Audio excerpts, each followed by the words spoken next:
Les richesses de l'homme sont inépuisables.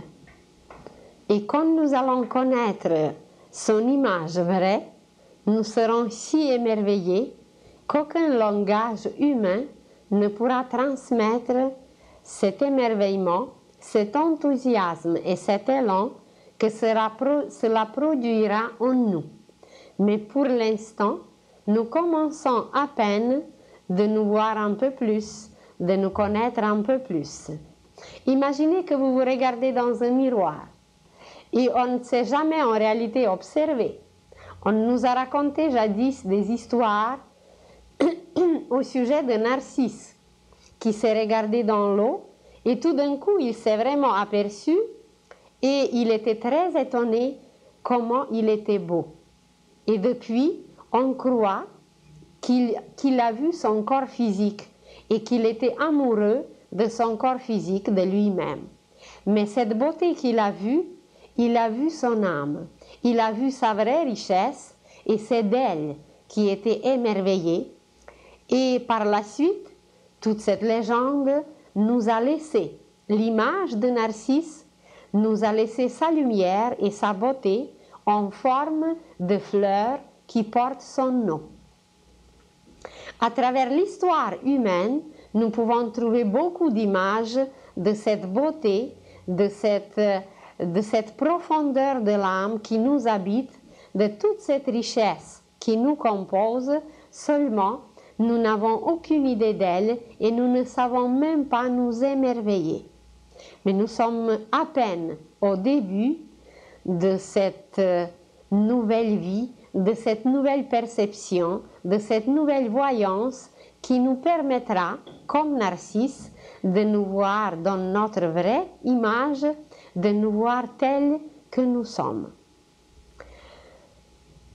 Depuis des millénaires et des millénaires, la conscience humaine, elle est tournée vers l'extérieur, mais même si nous regardons vers l'extérieur, nous ne voyons pas grand-chose et surtout, nous ne nous voyons pas. On se regarde dans un miroir. Et est-ce que vous vous êtes aperçu à quel point nos yeux sont parfaits? Et nous ne connaissons pas encore la structure de l'univers, mais on va parler bientôt et vous verrez que seulement notre œil, qui est une petite partie de nous, c'est rien encore les yeux, car il y a des matières et des matières dans notre corps, il y a des organes, des glandes, des centres, des systèmes. Et seulement notre œil, il représente la structure de l'univers. Il y a un petit point noir au milieu qui correspond à un soleil inconnu qui s'appelle par les initiés le soleil central ou le soleil spirituel ou l'étoile des étoiles. Ensuite, cette étoile des étoiles, ce soleil spirituel, est entouré des rayons. Et ces rayons, c'est notre iris. Et présentement, il y a toute une nouvelle science qui s'appelle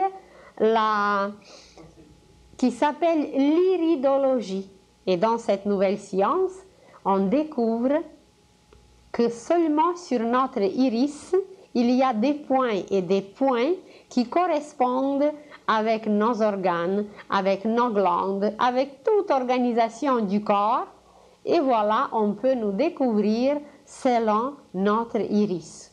Il y a une autre science nouvelle, par exemple la réflexologie, qui nous décrit selon le pied, que sur notre pied, il y a des petits points qui correspondent à tout dans notre corps. Mais seulement si nous regardons nos yeux, à quel point ils sont parfaits, bien, on peut déjà s'émerveiller, mais même là, on ne connaît pas encore grand-chose, parce que les yeux, ça va, mais c'est la façon de voir, comment nous voyons.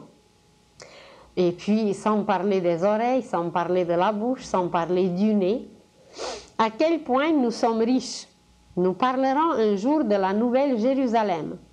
Et vous verrez que la Nouvelle Jérusalem, c'est nous, et que nous possédons 12 portes, et qu'il y a 7 portes pour l'esprit qui se trouve sur la tête, 2 yeux, 2 oreilles, 2 narines, une bouche, ça fait 7. Qu'il y a 2 autres portes pour l'âme, qui sont fonctionnelles chez la femme et non fonctionnelles chez l'homme. Et puis il y a d'autres portes à découvrir que c'est facile de les trouver. Il y a le nombril, il y a 2 autres portes et en tout, ça fait 12. Et nous avons toujours cru que la Nouvelle Jérusalem, c'est une cité quelque part, dans un endroit qui va descendre du ciel. Eh bien, ce n'est pas du tout ça. C'est nous-mêmes. Puisque nous sommes un tout, puisque nous sommes un univers, je vous donne juste quelques petits exemples à quel point nous sommes riches, à quel point nous sommes profonds et à quel point tout se trouve en nous. On va étudier un jour nos mains. Et quand on parlera avec vous bientôt de la structure de l'univers, vous verrez que nos doigts, il y a une correspondance absolue avec les énergies cosmiques qu'on reçoit, qu'on capte, et voilà, il y a 10 qualités que nous captons et chaque doigt correspond à une de ces qualités. Et ce n'est pas pour rien qu'on n'a pas 5 doigts ou 6 doigts ou 8 ou 40, mais on a 10 parce qu'il y a cette correspondance avec les degrés de conscience, avec les énergies universelles. Quand nous allons analyser davantage notre main, vous verrez que seulement sur nos doigts, vous savez qu'il y a des phalanges, et sur ces phalanges, nous allons découvrir les 12 apôtres qui sont là, dans notre main. Et c'est pour ça que toute la main au complet, avec les 5 vertus qui représentent 5 doigts, eh bien c'est Jésus qui est devenu homme parfait. Alors, et ainsi de suite, on ne parle pas encore des chakras, qui sont les centrales énergétiques en nous. Vous verrez quel personnage biblique, où se trouve et comment ça fonctionne en nous, c'est absolument à l'infini. Et voilà, pour devenir conscient de ce que nous sommes, et pour devenir conscient de nos capacités, de nos possibilités, que nous sommes tous les architectes, mais les architectes de l'univers, c'est pour ça que nous venons dans l'école matérielle, planétaire. Sur chaque planète, c'est un endroit où on étudie, où on expérimente. Et comment cette descente se fait? Peut-être nous avons déjà mentionné un tout petit peu. On s'est dit que quand l'âme s'est libérée des corps, quand elle est restée au 3e ciel, il y a après d'autres cieux, mais c'est pour une autre fois. Quand l'âme reste au 3e ciel, au plan causal, toute nue, sans corps, avec un seul atome permanent, elle y reste comme ça un certain temps. Et puis elle a passé des vacances au 1er ciel et puis au 2e ciel, elle a étudié un peu si elle est éveillée assez. Et par la suite, alors elle se trouve toute nue et comme un enfant qui s'ennuie à la fin des vacances, l'âme aussi, elle a besoin d'apprendre, elle a besoin de réaliser, elle a besoin d'expérimenter, de modeler, de façonner. C'est comme si vous coupez à un enfant toute activité, c'est pas possible. L'enfant ne peut pas vivre sans activité car c'est dans sa nature d'être actif, de se mouvoir.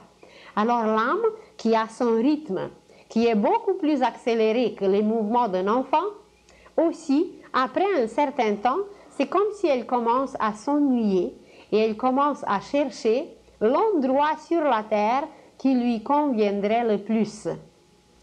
Et elle observe et elle choisit et elle se dit « j'aimerais bien revenir au Canada ». Parce que c'est un pays comme ça, il a des qualités comme ça, il y a des amis qui m'attendent ici et il y a déjà des gens qui peuvent m'acquérir comme des parents. Et surtout, quand on était lié dans le passé avec tout ce monde, et quelquefois, l'âme doit attendre des siècles et des siècles pour ramasser sur la terre tout ce monde à qui on doit quelque chose. Et les premiers avec qui nous sommes liés, ce sont nos parents. Quelquefois, c'était nos amis qui nous ont beaucoup aimés. Quelquefois, ce sont les gens à qui on a servi beaucoup. Et voilà, aujourd'hui, c'est eux qui vont nous servir, c'est eux qui vont nous permettre de renaître, qui vont nous permettre d'acquérir, de compléter nos connaissances et de passer par des expériences. Et quand l'âme a choisi comme ça l'endroit, eh bien, elle regarde avec qui elle va être en contact et elle choisit son métier. Vous savez à quel point le métier est important pour la réalisation, car nous réalisons à travers notre métier, ce qu'on dit le travail. Il y a des hobbies à côté, il y a quelques petits penchants comme ça que nous avons, mais ça, ce n'est pas l'essentiel. L'essentiel, c'est à travers notre métier et comment on se prépare pour notre métier. À quel point c'est important pour un joaillier de savoir préparer un bijou, d'être génial pour faire la forme, pour placer, pour tailler, pour polir. Et voilà, il se prépare pendant des années de devenir un tel ou un tel. Imaginez un architecte. S'il va faire une fausse mesure dans son plan, eh bien la maison va s'écrouler. Alors la préparation pour le métier, elle est extrêmement importante. Quelquefois, elle est un peu longue parce que c'est à travers le métier que l'âme se réalise. Et le métier nous amène vers une discipline, et une discipline, ça veut dire de ne pas se dissiper. Une discipline, c'est canaliser les forces bien, c'est centraliser les forces bien. Alors, imaginez que vous avez un courant d'eau et que vous le laissez se dissiper comme ça, n'importe où, n'importe comment, et voilà, il n'y a rien qui reste, l'eau s'est dissipée et il n'y a pas de résultat. Mais si vous canalisez ce flot d'eau bien, eh bien, vous pouvez arroser le désert, vous pouvez irriguer le sol, vous pouvez avoir l'électricité et vous pouvez accomplir par la suite des merveilles si tout est bien canalisé. Alors, grâce au métier, l'âme canalise ses efforts, canalise ses énergies que nous recevons du cercle zodiacal. Le cercle zodiacal, c'est un dépôt, entrepôt.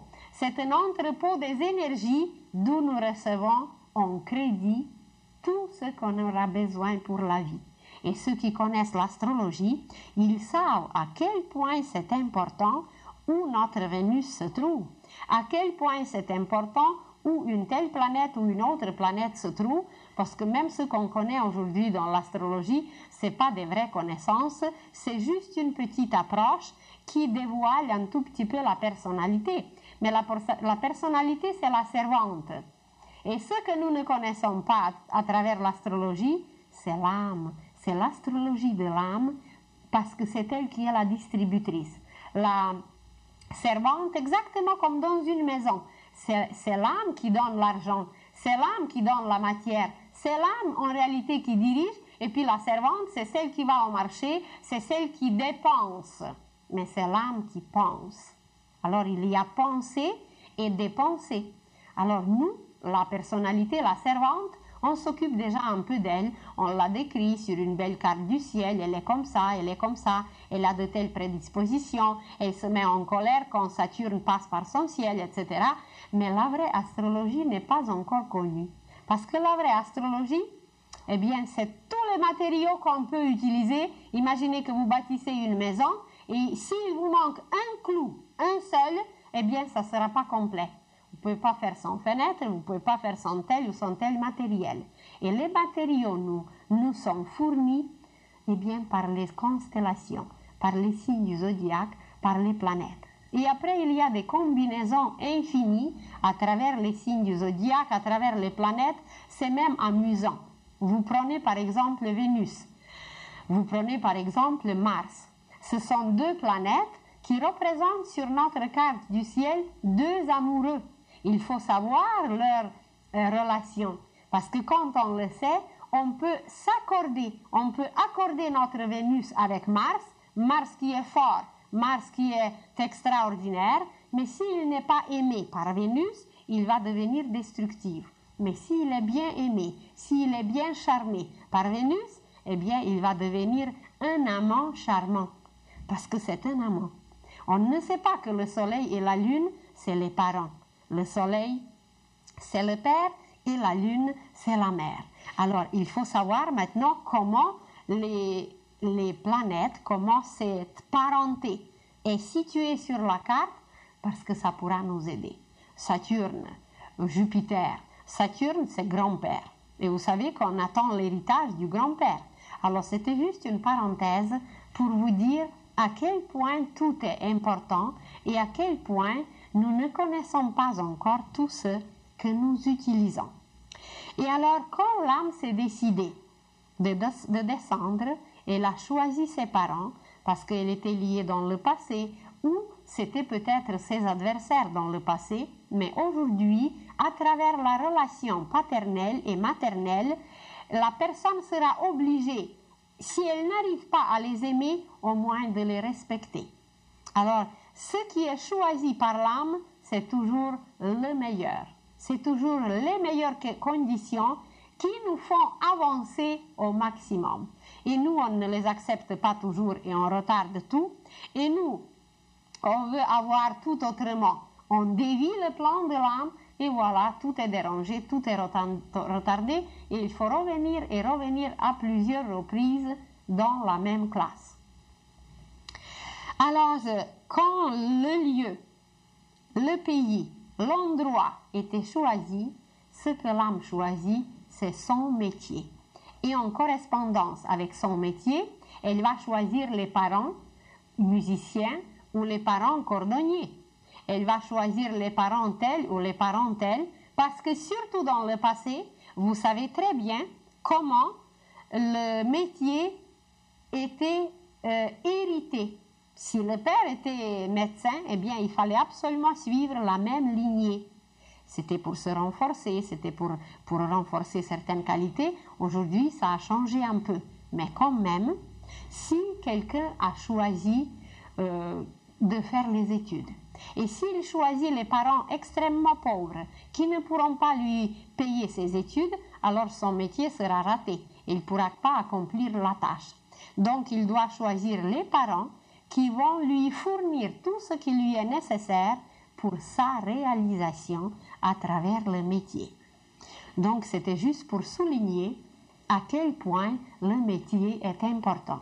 Et quand le métier est choisi, alors là, l'âme attend pour que les amis, celui qui va être notre directeur, celui qui va être notre collaborateur, qui va être notre collègue, pour que tout ce monde soit sur la terre en même temps. Parce qu'il faut travailler, il y a un travail à faire, des échanges, des dettes à payer, des choses à accomplir. Alors on attend tout ce monde que nous connaissons pendant notre vie, on les attend pour qu'ils soient là en même temps. Et quand c'est fait, quand ce choix est fait, l'âme, elle passe par une salle qui s'appelle la salle de la sagesse. Et dans cette salle, il y a 24 vieillards, il y a 24 seigneurs du karma. Bientôt, nous allons parler du karma, ou tout simplement les seigneurs de la destinée. Et ces seigneurs de la destinée, dans cette salle de la sagesse, ils montrent à l'âme comment son choix se présente. Ça fait comme un film panoramatique, ça le mot, comme un film panoramatique, et en gros, en grande ligne, comme un plan, on montre à l'âme quel est son choix. Et quand elle voit les images, par exemple, que ça va être très dur, qu'elle va passer par des épreuves, qu'elle va passer par des souffrances, qu'elle va passer par des misères. Si c'est une âme évoluée, si c'est une âme qui est plus éveillée, plus consciente, elle sait que plus c'est dur, mieux c'est. Parce qu'elle va évoluer très rapidement et elle va avancer très rapidement. Tandis que si c'est une âme qui a traîné un peu, dont la conscience n'est pas autant éveillée, qui ne s'intéresse pas trop à toutes sortes de choses, bien, elle va avoir peur de tout ça et elle va montrer le désir d'avoir quelque chose de plus facile. Et on va lui montrer une autre possibilité plus facile. Et c'est à elle de décider quel choix faire. Mais une fois qu'elle a dit « c'est ce chemin-là que je prends », après on ne peut plus changer. C'est comme si vous avez tiré la balle, on ne peut plus la faire revenir, c'est parti et l'âme doit accepter par la suite tout ce qu'elle a choisi, tout ce qu'on lui a présenté. Mais même là, il y a la gradation. Il y a dans certains cas un seul choix, parce que l'âme, dans sa conscience terrestre humaine, n'est pas évoluée, n'est pas éveillée. C'était quelqu'un de paresseux, c'était quelqu'un qui n'a pas fait de grands efforts, qui n'a pas cultivé, qui n'a pas modélé, façonné. Alors, il n'y a pas de choix. On lui montre une seule possibilité et voilà, vas-y. Mais même dans notre monde, c'est un peu comme ça. Quelquefois, il y a des situations où on n'a pas de choix, il faut faire ce qui se présente. Tandis que dans d'autres cas, il y a beaucoup de choix. Alors, une âme qui est plus évoluée, on lui montre 2 possibilités, 3 possibilités, ou même plusieurs, et elle choisit, elle sait que dans un tel pays, il y a de tels avantages, que dans un autre, il y a de tels avantages, et plus elle est évoluée comme conscience, plus elle choisit les conditions dures et difficiles. Et dans certains cas, il y a des âmes qui s'incarnent sur la terre qui n'ont plus de lien karmique, qui n'ont plus de lien avec personne, mais ils viennent pour aider les autres. Vous prenez par exemple un être si extraordinaire comme Mère Teresa, ou comme il y avait certains saints. Par exemple, Saint Jean, qui était le disciple préféré de Jésus, c'était quelqu'un qui n'avait plus de karma. Il n'avait rien à payer, aucune dette à personne. Mais il est venu sur la terre, il a travaillé avec Jésus, il nous a révélé l'Apocalypse, il nous a transcrit la Nouvelle Jérusalem, ça veut dire nous-mêmes, il nous a donné des prophéties, etc. Alors, ce n'était plus dans son karma qu'il devait revenir, mais il l'a fait par l'amour envers nous-mêmes. Ça, c'est le 3e cas, où il y a un choix infini et l'âme choisit pour aider les humains, pour les faire avancer, elle fait un choix. Vous prenez par exemple quelqu'un, aujourd'hui dans notre situation, il y a des cas où on a un seul choix pour la vie et ce choix est accepté et ce choix est gardé. Quelqu'un s'est marié une seule fois et peu importe les conditions, peu importe la misère, peu importe quoi que ce soit, il n'y a pas d'autre possibilité, c'est une fois, c'est final. Puis vous prenez un autre cas, il y a quelqu'un qui peut choisir 7 femmes ou 7 hommes, et puis voilà, il va passer par toutes sortes d'affaires avec les 7, puis peut-être parce qu'il avait le choix, peut-être parce qu'il leur doit quelque chose. Ça, c'est chaque cas à analyser. Nous n'avons jamais le droit de juger quoi que ce soit si nous ne voyons pas les causes de tout ce qui se produit. Et nous sommes les témoins des effets, mais nous ne voyons pas les causes. Alors c'est pour ça qu'il ne faut jamais se prononcer, ni jamais juger. Et comment maintenant la descente se fait quand l'âme a passé par la salle de la sagesse? L'âme a donné son accord au Seigneur du karma et le Seigneur du karma, il possède tout notre dossier. Et dans ce dossier, chaque événement, chaque pensée, chaque sentiment, chaque geste, tout s'inscrit. C'est comme si vous imaginez un appareil quelconque chez nous qui mesure des choses, qui est un chronomètre ou je ne sais pas comment l'appeler, et ce chronomètre a une aiguille, et cette aiguille mesure absolument tout, elle saute, elle s'arrête ou elle baisse. Dès que nous on a accompli quelque chose de méchant, de criminel, eh bien elle baisse même au-dessous du 0, tandis que si c'est quelque chose de beau, ça augmente, ça augmente. Tout, absolument tout est inscrit, et seulement quand l'humanité va connaître cette seule loi, sa vie va changer au complet. Il n'y aura pas de criminel, il n'y aura pas de voleur, il n'y aura pas de menteur, parce qu'on va savoir qu'on ne peut faire du tort qu'à nous-mêmes. On croit qu'on a volé à quelqu'un, mais en réalité, c'est le voleur qui s'est appauvri, parce que tout ce qu'il a pris aux autres, ça lui sera enlevé. Alors, on va apprendre qu'on ne peut mentir à personne, qu'on peut mentir seulement à soi-même, qu'on ne peut être malhonnête envers personne parce que c'est seulement nos miroirs à l'extérieur. on est malhonnête envers nous-mêmes et c'est nous-mêmes qu'on se fait du tort. Donc, l'âme, quand elle a donné cet accord aux 24 seigneurs de la destinée, elle prépare sa descente sur la terre. Et je crois que nous avons déjà mentionné un tout petit peu qu'elle propulse une force comme si nous on propulse un ballon. On l'a jeté, on lui a donné un coup, mais on n'a pas vu la force. On ne peut pas la voir, la force, comment elle est grande. La force va se manifester seulement par le mouvement du ballon qui va rouler jusqu'au bout de la pièce ou qui va s'arrêter au milieu, ou si c'était un mouvement plus petit, bien ça va être tout près. Et cette force qui a été propulsée, c'est la durée de la vie. Plus la force est grande, plus les expériences sont nombreuses, plus la vie dure longtemps et plus cette force était grande. Et plus c'est petit, eh bien l'enfant viendra pour très peu de temps et après il partira. Et voilà, quand la force était propulsée, la petite sémence, le petit atome germe que l'âme possédait, que l'âme retirait de la vie passée, comme un genre de parfum, comme les qualités qui étaient réduites et synthétisées dans cette seule sémence, dans ce seul atome, elle projette cet atome et l'atome se trouve dans le monde mental. Et dans ce monde mental, le petit atome commence à attirer une matière mentale qui se place en forme d'une cloche. Et quand cette matière est attirée, ça veut dire que le corps mental est bâti. Maintenant, comment ça marche?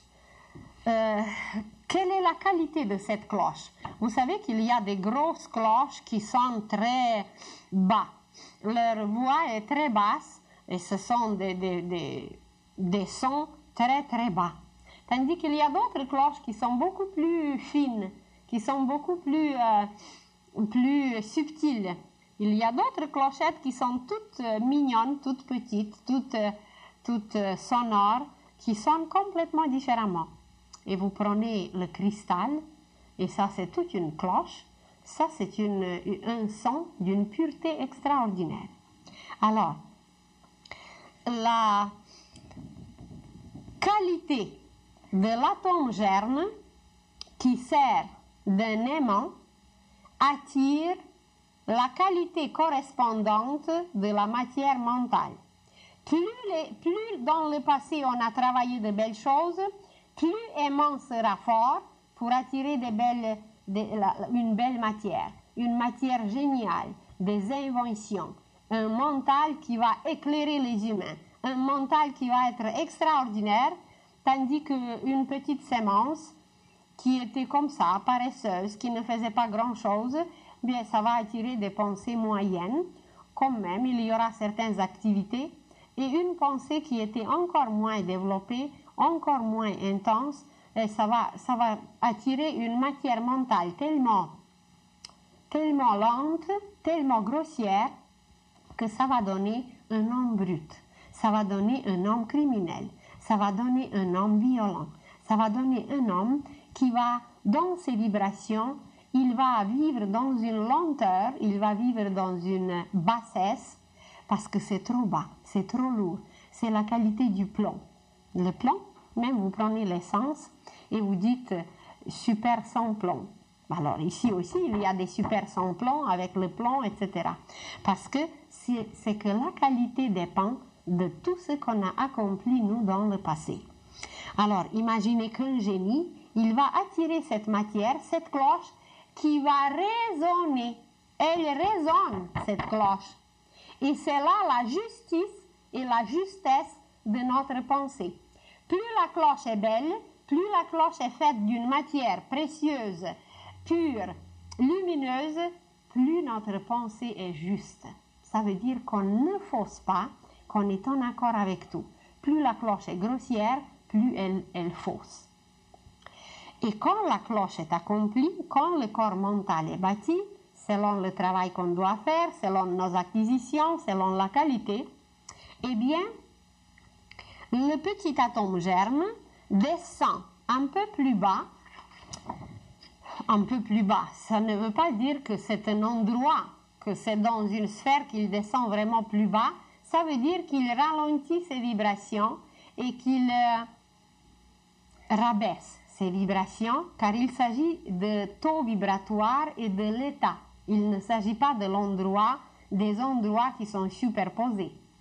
Alors, il rabaisse ses vibrations et il commence à attirer une autre matière, la deuxième cloche, c'est la cloche sentimentale. C'est la matière que l'on va utiliser pour aimer, que l'on va utiliser pour aider, pour servir. Vous prenez par exemple Mère Teresa, vous prenez un saint, vous prenez Schweitzer, vous prenez quelqu'un qui a servi l'humanité, qui a aimé l'humanité, qui ne peut pas ne pas l'aimer, c'est que sa cloche, elle est faite d'une matière extraordinaire, elle est faite de l'amour. Tandis que quelqu'un qui s'en fout de tout le monde, quelqu'un qui est capable d'écraser tout le monde ou même de couper les têtes, c'est que la qualité de cette cloche, elle est extrêmement grossière, elle est faite d'une matière même animale. Elle est faite d'une matière très peu fine et c'est cette cloche qui détermine par la suite la qualité de nos amours, la qualité de tout ce que nous avons accompli avec nos sentiments. Et quand ces deux cloches sont accomplies, quand ces deux cloches sont faites, l'âme prépare un moule, exactement comme vous avez un moule pour cuire du gâteau, pour cuire du pain. L'âme prépare un moule et ce moule est fait d'une matière éthérique qui vibre encore plus au ralenti que la matière mentale. La matière mentale, elle est très rapide. La matière sentimentale, elle est un peu moins rapide.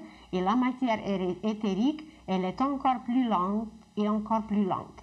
Alors, d'une matière éthérique, l'âme bâtit le moule exactement comme le bébé va être. La longueur des doigts, la grosseur de la tête, les dimensions du corps, tout comme le bébé va être cuit, quand il va sortir du sein de sa mère, le moule que l'âme prépare bien avant la conception, eh bien ce moule est déjà prêt et il dénote déjà toutes les dimensions, la grandeur, la pesanteur du bébé qui va venir au monde. Et quand le moule est prêt, il est déposé dans l'utérus de la mère qui a été choisi quelquefois des années et des années avant. Et quand le bébé se prépare de venir, il inspire sa mère et puis la mère, il dit j'aimerais avoir un bébé, j'aimerais avoir un enfant. Et puis elle imagine son bébé, comment elle aimerait l'avoir, etc. Et voilà, en réalité, elle croit que c'est elle qui aimerait avoir le bébé. Mais en réalité, c'est l'enfant qui aimerait l'avoir comme mère. Et il y a d'autres mères qui ont été en désaccord avec l'âme qui vient, et la mère va se révolter. Même le moule sera déposé déjà en elle, et quelquefois la conception est accomplie, et la mère se révolte. Elle n'accepte pas l'enfant, elle n'accepte pas la vie, et c'est là une très grande transgression contre la loi de la vie. Et ce que nous connaissons comme avortement, eh bien, c'est une transgression vraie contre la loi de la vie. Un homme qui doit propager la vie, qui doit procréer la vie, qui doit soutenir la vie, qui doit lui-même devenir immortel, comment voulez-vous qu'il devienne immortel s'il supprime la vie, s'il ferme la porte à une âme en disant on ne veut pas de toi, va-t'en, on ne t'aime pas. Alors vous allez dire oui, mais pourquoi c'était permis? On en parlera peut-être une autre fois, parce que on a voulu voir quel choix nous faisons. Est-ce que nous acceptons la vie? Est-ce que nous acceptons l'amour ou non? Et sur ce sujet, on pourrait parler longtemps, on pourrait s'arrêter longtemps, mais ça va être pour une autre fois. Alors, l'avortement, c'est une transgression contre la loi de la vie. Ça n'entre pas du tout dans les lois et dans les règles que l'homme doit suivre, car il s'agit de quelque chose d'extrêmement important. Il s'agit d'accueillir une âme, il s'agit de lui former, de lui donner des conditions pour vivre, pour évoluer, pour devenir consciente, pour devenir architecte un jour de l'univers. Un jour, j'ai regardé une émission à la télévision. Je ne regarde pas souvent, mais ça m'est arrivé. Et j'étais choquée. C'était une femme médecin qui parlait, et d'après les statistiques qui étaient faites, il y a présentement, je ne me rappelle plus s'il s'agissait du pays ou si il s'agissait du pays, il y a 85% d'enfants qui ne sont pas aimés. Si c'était 50, 51, bon, c'est à peu près moitié-moitié, c'est plus acceptable. Mais 85% d'enfants qui ne sont pas aimés, comment voulez-vous qu'on bâtisse le royaume de Dieu sur la terre? Comment voulez-vous qu'on aime notre prochain? Comment voulez-vous qu'on réalise ce que Jésus nous a transmis, ce que le Christ nous a apporté, si 85% d'enfants ne sont pas aimés? Et qui sont ces enfants? Ben, c'est l'avenir de la terre, c'est futur l'humanité. Dans 30 ans, c'est ces enfants qui vont régir le monde. Alors voilà les questions à réfléchir, les questions à se poser. Comment nous nous comportons envers la vie, car les enfants, c'est la vie. Et quand le moule était déposé dans l'utérus de la mère, l'atome germe. L'atome germe qui était comme aimant pour attirer la matière mentale, qui était pour attirer la matière sentimentale, cet atome germe est déposé dans un des spermatozoïdes du père. Et par la suite, le moment de la conception est choisi selon les conditions, selon les causes du passé, selon comment ça doit se produire. Et vous avez des cas où cette transmission se fait par un viol. Alors les conditions ne sont pas favorables, c'est pas très agréable, mais très prochainement, je vous raconterai un exemple pourquoi la transmission de cette germe de vie se passe dans une telle condition. Normalement, eh bien évidemment, ça devait se passer avec l'amour et dans l'amour. Et quand la vie est transmise, quand cet atome germe qui est lié avec l'âme est transmis, c'est là que l'âme, à travers la mère, commence un travail pour bâtir le corps physique. Parce que le moule éthérique est déjà fait. Et la mère offre ses matériaux pour bâtir le bébé et elle agit, chaque mère qui bâtit un enfant, elle agit d'après une loi qui s'appelle la loi du sacrifice. Personne ne la paye pour ça. Personne ne va la glorifier pour ça parce qu'elle le fait avec amour. Elle se sacrifie, elle donne ses propres matières. Et voilà, pendant 9 mois, elle bâtit le corps physique et l'âme du bébé agit à travers l'âme de la mère.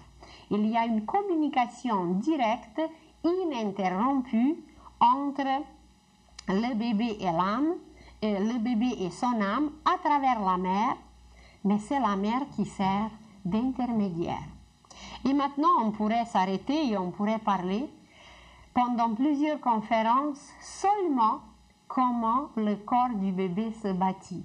À quel point la gestation, le temps de la gestation est important.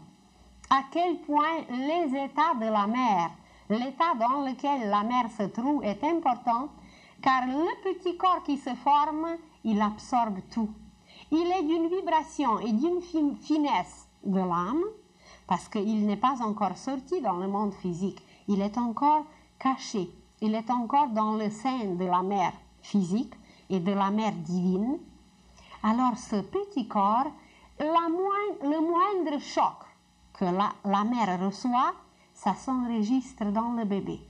Et il y a une correspondance absolue, non seulement des jours de la gestation, il y a un nombre de jours, mais les heures et les minutes de la gestation vont se refléter sur la vie du bébé. Sans parler du passé, seulement la période de la gestation, elle va se refléter sur le bébé. Et si la mère n'acceptait pas le bébé, si la mère ne voulait pas un enfant, si la mère voulait un garçon au lieu de vouloir une fille, eh bien sa fille, qui a choisi d'être fille, va souffrir à une telle période, à une telle période, à une telle période de la vie, seulement parce que sa mère n'était pas en accord avec elle. Alors voyez, la femme va apprendre que le moment le plus extraordinaire, le plus important dans la formation de l'humanité, il ne s'agit pas du tout des bébés individuels, il ne s'agit pas d'un enfant quelque part comme ça qui n'est pas aimé ou qui est aimé très peu. La femme va devenir consciente qu'elle forme l'humanité, que c'est elle qui prépare le corps, que c'est elle qui tisse le vêtement physique pour l'âme. Et si le vêtement physique est tissé de l'or, eh bien, soyez sûrs et certains que c'est la lumière de génie, que c'est la lumière des initiés et des maîtres qui va se réaliser à travers un tel corps. Mais si le corps, c'est un brut, si le corps, c'est un tissu rugueux comme pour les pommes de terre, un sac pour les pommes de terre, eh bien, ça ne sera pas un grand génie qui se réalisera à travers un tel corps. Alors, les femmes n'ont encore aucune idée de l'importance de leur rôle. Et très bientôt, vous serez les témoins, nous serons tous les témoins de cela, car ça se prépare déjà. Il y aura des centres, il y aura des écoles, plutôt des centres, pour préparer les jeunes filles à devenir les mères. Elles seront entourées d'une beauté inimaginable, de fleurs et de parfums, des images les plus belles, parce que c'est elles qui vont former l'humanité. Et il existe déjà des livres qui s'appellent « L'éducation commence avant la naissance ». Quand le bébé naît, c'est déjà trop tard, parce que quand la mère le porte, c'est là qu'elle peut attirer les plus grandes merveilles, les plus belles pensées et les plus beaux sentiments pour son bébé et qu'elle peut le changer, qu'elle peut transformer un brut en un génie en le portant parce que c'est elle qui offre la matière. Mais si elle ne sait pas quoi offrir, eh bien comment voulez-vous que ce corps, ce vêtement soit en or ou en lumière? Alors le rôle d'une importance primordiale dans la préparation du corps appartient aux femmes, parce que c'est la femme qui a eu la clé de l'intelligence cosmique. C'est aux femmes que l'intelligence cosmique a confié la clé de former le corps. Évidemment, l'homme a son rôle de préparer d'autres choses. Ça ne diminue aucunement le rôle de l'homme. Il a un autre travail autant important sur d'autres plans, mais quand on parle du corps physique, qui est le seul visible pour l'instant, et sur lequel tout le monde s'arrête parce qu'on ne voit pas nos pensées et nos sentiments, eh bien c'est la femme qui va devenir une vraie formatrice consciente du corps humain. Et l'avenir de la Terre, de l'humanité, va dépendre de ce travail. Ça s'appelle la galvanoplastie spirituelle. Et dans cette galvanoplastie spirituelle, la femme deviendra la vraie formatrice des corps lumineux. Elle peut attirer les meilleurs éléments, les meilleures matières pour former le corps. Et voilà, le bébé qui a passé tout ce temps de préparation au sein de sa mère, quand il est fait, quand il est accompli, eh bien, il vient dans ce monde. Il vient dans ce monde et c'est là, nous croyons que c'est là que la vie commence.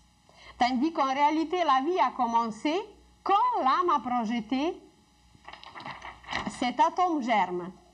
Quand l'âme a projeté l'atome germe, c'est là que le cycle nouveau de la vie a commencé. Cette image que vous voyez ici,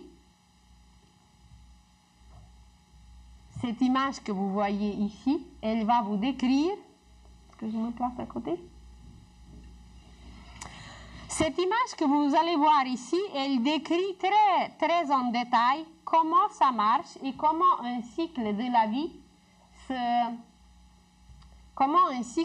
vie se produit.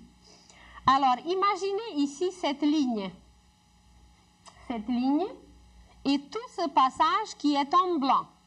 Ce passage qui est en blanc, c'est à cette ligne que la vie commence. Nous croyons que la vie commence.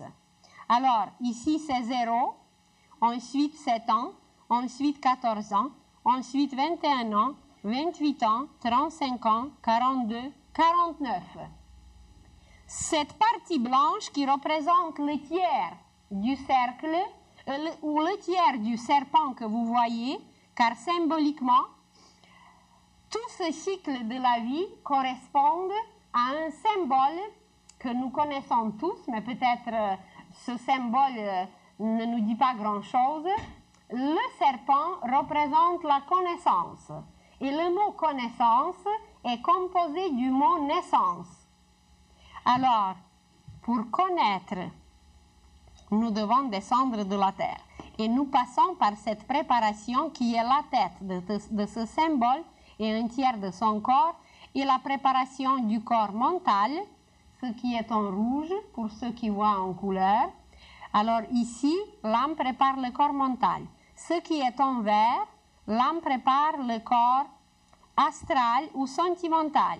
Ce qui est en bleu, l'âme prépare le moule éthérique, et ce qui correspond à la ligne noire ici, l'enfant vient au monde, et nous croyons que la vie, le cycle de la vie est commencé ici, tandis qu'en réalité, il a commencé bien avant. Et pourquoi c'est partagé en 7? Parce que les cycles, pour retirer la qualité, correspondent au chiffre 7. Et le 7, c'est le chiffre de notre système solaire. Et vous savez,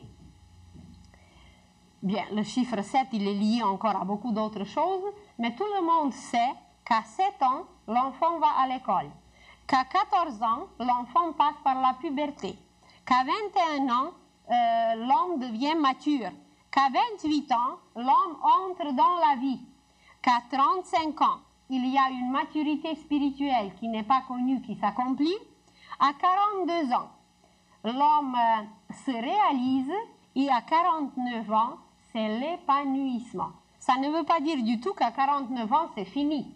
C'est la vraie réalisation, et l'épanouissement commence à 49 ans, qui peut durer selon nos prévisions, selon nos réserves, selon nos plans.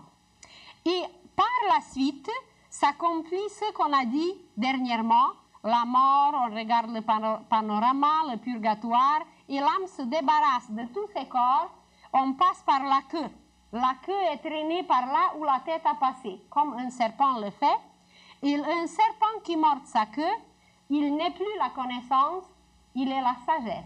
On a accompli un cycle de la sagesse, on a accompli un cycle de vie, et cette vie est composée un tiers de ce que nous voyons sur la terre, un tiers de ce qui se passe avant de venir, et un tiers qui se passe après qu'on est venu. Alors, le cycle de la vie est beaucoup plus long, le cycle de la vie, il est beaucoup plus complet que nous ne le croyons. Et c'est très facile de voir, c'est très facile de comparer, car vous prenez par exemple une sémence. Une sémence ne donne pas le lendemain des fruits. On la place au sol, et pendant tout l'hiver, ou au moins pendant un certain temps, vous prenez le blé, on l'a placé au sol, et puis rien ne se passe. L'hiver passe, les mois passent, et on ne voit pas la sémence, tout est couvert de neige, et nous on a l'impression qu'il n'y a aucune préparation, rien ne se fait, mais demandez à un cultivateur, seulement un simple cultivateur et il va vous dire à quel point cette période cachée au sol, sous la neige, dans le froid, à quel point c'est important, car la petite sémence, dès qu'elle était placée dans le sol, elle déclenche les forces dont on n'a aucune idée. Elle collabore, elle communique avec les astres, avec les constellations, et le petit blé, la petite sémence qui était mise dans la terre, on peut aussi faire sa carte du ciel, parce que ce n'est pas chaque sémence qui donne le même fruit. Alors, la petite sémence, quand elle était placée, elle déclenche les forces, elle déclenche les courants cosmiques, elle les attire, et de la terre, elle attire les éléments nécessaires, elle s'imbibe des minéraux, d'eau, des matériaux, de tout ce qu'elle aura besoin pour grandir, et un jour, elle éclate. Et cet éclatement, c'est l'accouchement de la petite sémence. Elle vient au monde, mais elle vient au monde sur un plan, comme nous venons au monde au niveau physique, sur la terre. Et quand la petite sémence, après avoir éclaté et puis faire des racines vers le bas, elle fait sa tige vers le haut, alors elle pousse vers le haut, et à un certain moment, elle arrive à la surface du sol, la surface de la terre, et c'est là qu'elle doit encore percer pour arriver à la lumière. Et pour l'homme, ça s'appelle la deuxième naissance. Cette deuxième naissance, quand on arrive à une lumière, on ne passe plus à travers des mottes, on ne passe plus par l'obscurité. Alors, pour un enfant, avant d'arriver en plein jour, avant d'arriver dans ce monde, eh bien, il prépare ses corps comme la petite sémence qui reste au sol et qui fait un travail pour attirer, pour se nourrir et pour réaliser ce qu'il y a à réaliser en cachette, caché au sol. Et si l'homme savait vraiment observer la nature, cette loi de revivre, cette loi de se réhabiller de nouveau, cette loi qu'on appelle aujourd'hui réincarnation, si vous analysez le mot réincarnation, on va trouver le préfixe ré, qui veut dire encore.